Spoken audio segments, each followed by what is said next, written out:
भइले सारा हिंदुस्तानवा ए राम। दिन बुधवार रहे सप्तमी के दिनवा इंदिरा जीते जली परानवा ए राम।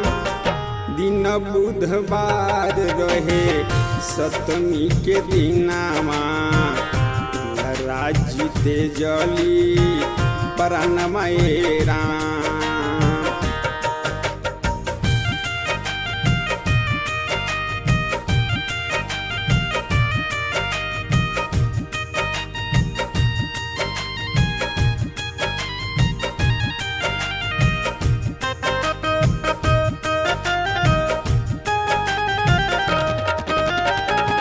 दिन बुधवार रहे सप्तमी के दिनवा गोली लागल 9 बजे 10 बजे तेजली परानवा।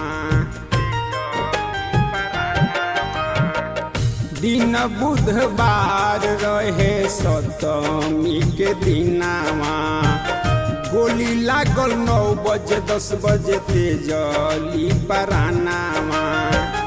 इंदिरा जी तेजली परानवा वीरान भइले सारा हिंदुस्तानवा ए राम।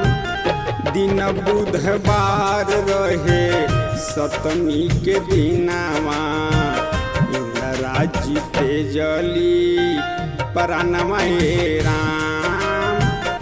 दिन बुधवार रहे सप्तमी के दिनवा इंदिरा जी तेजली परानवा ए राम।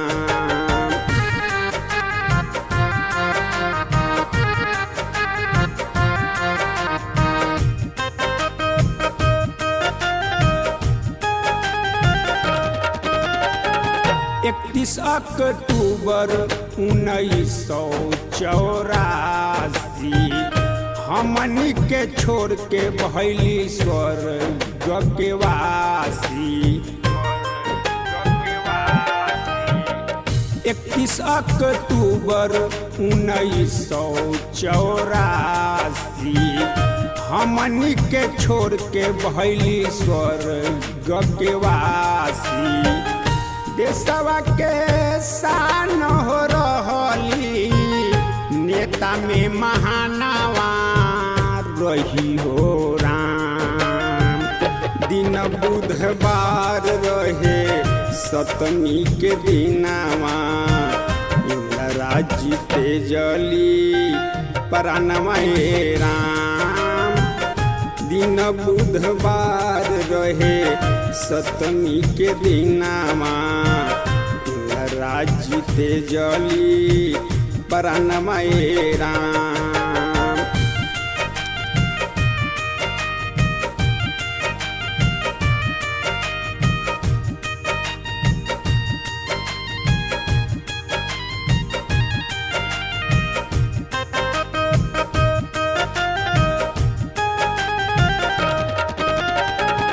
घट घट के वासी है अविनाशी उनके बिना देश में कटेला उदासी। घट घट के वासी है अविनाशी उनके बिना देश में कटेला उदासी। गरीबन के दाता हो रहस सुन विधाता सुन ए राम। दिन बुधवार रहे देश खातिर दे देली जानवा परानवा ए मोरा राम। देश खातिर दे देली जानवा परानवा इंदिरा जी तेजली परानवा ए राम।